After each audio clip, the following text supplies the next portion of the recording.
ताने। रिक्शे में बैठी चैतन्या और साथ में सूटकेस, कुछ बैग। रिक्शा जाकर रुका केशव धाम नाम के घर के सामने। 80 घाट के किनारे बसे मोहल्ले की एक गली के अंतिम बंद छोर पर शुक्ला केशव धाम नाम से खड़ा ये घर बरसों से यूं खड़ा है। अगल बगल के कितने घरों को बेच दिया गया, कुछ तोड़कर रंग रोगन के साथ बना लिए गए, लेकिन राजेश बाबू ने इस घर की एक ईंट खिसकने नहीं दी। 2-4 साल पर मरम्मत और रंग रोगन से ये घर अपनी खूबसूरती से नए घर को मात देता। राजेश जी के दादा केशव लाल श्रीवास्तव जी के द्वारा बनाया गया ये बड़ा घर आज भी उसी खूबसूरती के साथ खड़ा है। ये घर के बाहर का दृश्य, घर के आंगन में सूखते पापड़ को उलटते पलटते हुए सुभद्रा जी, गृह स्वामिनी चैतन्या की माँ और इस घर की कर्ता धर्ता, सालों के अनुभव का तेज चेहरे के भाव को और गंभीर सा बना रहा हो जैसे। शरीर से भी थुलथुली, खाते पीते घर के रौब वाला शरीर।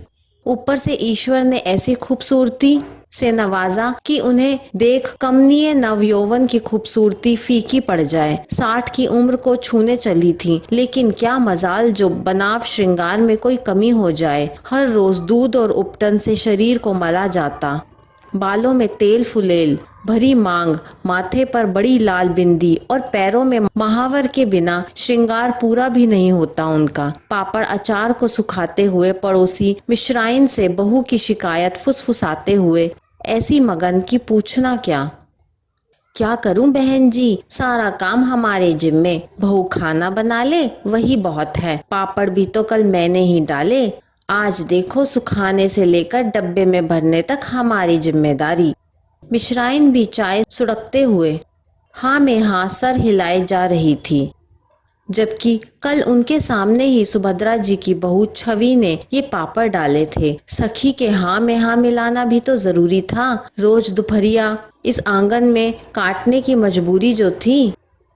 अपनी बहू तो पूछती नहीं, सो इस घर के बहू के चाय नाश्ते के दम पर जीवन गुजर रहा था। साथ में सखी के चटकारे वाली बातों में सिर्फ हाँ कहना था, चाहे वो सच हो या झूठ। फागुन की हवा में यही मौसम तो होता है जब अचार पापड़ बनते हैं। कुछ बने हुए को फिर से निकाल धूप हवा दिखाए जाते हैं। बस आज उसी फागुन के हवा का आनंद लिया जा रहा था। बेटी दरवाजे से होती आकर माँ के सामने खड़ी हो गई। माँ ने देखा तो उठकर बेटी को गले लगा लिया, खुशी के साथ भय जो हर माँ को बेचैन कर जाता है। चैतन्या कैसे, और बिना कुछ खोज खबर के, और दामाद बाबू किधर हैं? ऊ काहे नहीं आए तोहरे साथ? हाँ बोल ना बिटिया, हमार मन कैसन हो जात है। फिर ध्यान आया मिश्राइन है, जाने क्या क्या कहाँ कहाँ कहती फिरे।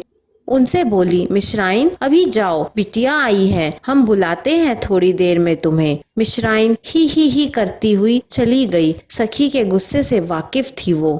उनके जाने के बाद फिर वही सारे सवाल और माँ की चिंता। एक साथ जाने कितने सवाल उस माँ का था जिसने 1 साल पहले ही तो बेटी को बड़े प्यार दुलार से योग्य वर के साथ विदा किया था। आज तक तो यही जाना था कि दामाद बाबू बड़े भले हैं। फिर आज क्या हुआ? घबराई सी बेटी को लेकर चौकी पर बैठी चैतन्या कोई जवाब कहाँ दे पा रही थी, बस रोए जा रही थी। बेटी को देख एकदम से बौखला गई सुभद्रा जी।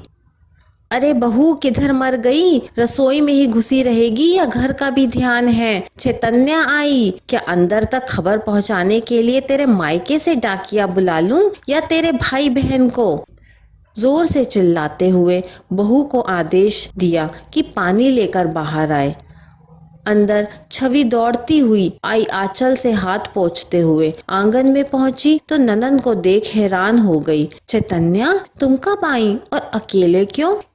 कहते हुए उसे गले लगा लिया। छवि ने रोती हुई चैतन्या को शांत कराया, झटपट जाकर चाय नाश्ता बना लाई। किसी तरह माँ ने मनुहार कर उसे कुछ खिलाया पिलाया। थोड़ी शांत हुई तो चैतन्या से छवि ने पूछा, चैतन्या बोलो तो, कानपुर से अकेले आ गई, हमारा मन घबरा रहा है। क्या बात हो गई? क्या चिराग से कोई झगड़ा हुआ? बोलो तो, मैं उसे फोन करूं।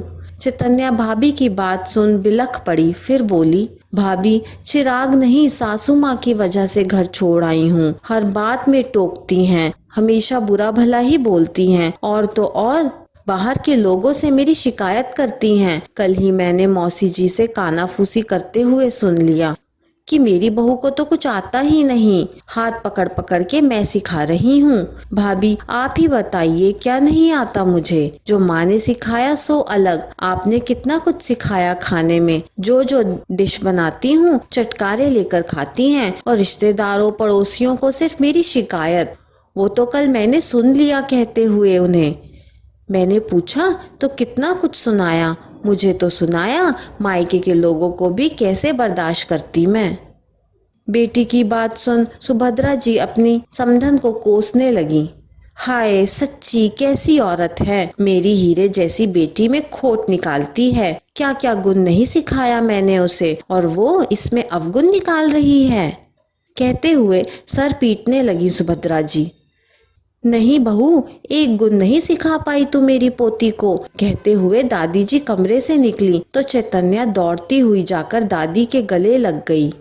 दादी दादी कहते हुए उनके सीने से ऐसे चिपकी, चैतन्या की दादी की आंखों से आंसू बह चले। आंचल से आंसू पोंछ चैतन्या के साथ जाकर धूप में बैठी। बहू, तू कह रही थी ना कि तुमने बेटी को बहुत कुछ सिखाया है। नहीं, तुमने सिखाया नहीं, और ना छवि बहू ने, तुम दोनों ने उसे नहीं सिखाया कि सास की जली कटी सुन कैसे बर्दाश्त करते हैं, कैसे चुप मार के उनकी सेवा करते हैं, कैसे सास जब मायके वालों को गाली दे तो कानों में उंगली डाल के चुप हो जाते हैं। सुभद्रा जी हैरान थीं और छवि की आंखों से आंसू बहने लगे। दादी जी ने फिर कहा, हैरान क्यों होती हो बहू? अपनी बेटी की बात पर कैसे दुख हो रहा है, और बरसों से तुम यही बात तो छवि के साथ करती आई हो और वो चुपचाप सुनती आई है। कभी तुमने सोचा कि हमारे घर में भी बहू बेटी है, जाने क्या होगा उसके साथ? आज देखो, शायद छवि की ही हाय लग गई है बच्ची को। सुभद्रा जी रोने लगी। शर्म से सर ऐसे झुका कि कुछ कहने की हिम्मत ना बची। दादी जी ने तुरंत चिराग को फोन मिलाया, यथास्थिति बताई। उसने माँ की तरफ से माफी मांगी और कुछ ही दिनों में चैतन्या को लेने आने की बात की। अगले ही दिन चैतन्या की सास बेटे के साथ पहुंची। चैतन्या के साथ पूरे घर वालों से अपनी करनी की माफी मांगी। बेटी को राजी खुशी विदा कर सुभद्रा जी ने सासू माँ के पैर छुए। अम्मा जी, माफ कर दीजिए हमें। सच, आज तक जो गलती कर रही थी तनिक भी एहसास नहीं था। बेटी को भोग प्रसाद मिला तब समझ आया कैसा पाप कर रहे थे हम। हमको माफ कर दीजिए, बहू के सिर पर हाथ रखते हुए बोली चंद्रावती जी। बहू, माफी मुझसे नहीं अपनी बहू से मांगो। छोटी है तो क्या, गलती तो तुमसे हुई है। सुभद्रा जी सास की बात सुन छवि की तरफ मुड़ी तो छवि ने झुककर उनके पांव छू लिए। माँ, मुझे कुछ नहीं चाहिए, बस अपनी बेटी बना लीजिए। मैंने आप में अपनी माँ की छवि देखी है। कहते हुए उसके आंखों से आंसू बहने लगे। सुभद्रा जी ने उसे उठाकर गले लगा लिया। आज पूरा आंगन उनकी मुस्कुराहट से जगमगा उठा। 3 पीढ़ियां एक साथ खिलखिला रही थीं। ये कहानी आपको कैसी लगी मुझे कमेंट करके ज़रूर बताइए। कहानी पसंद आई हो तो लाइक, शेयर और चैनल को सब्सक्राइब करना ना भूलें। कहानी सुनने के लिए आपका बहुत बहुत धन्यवाद।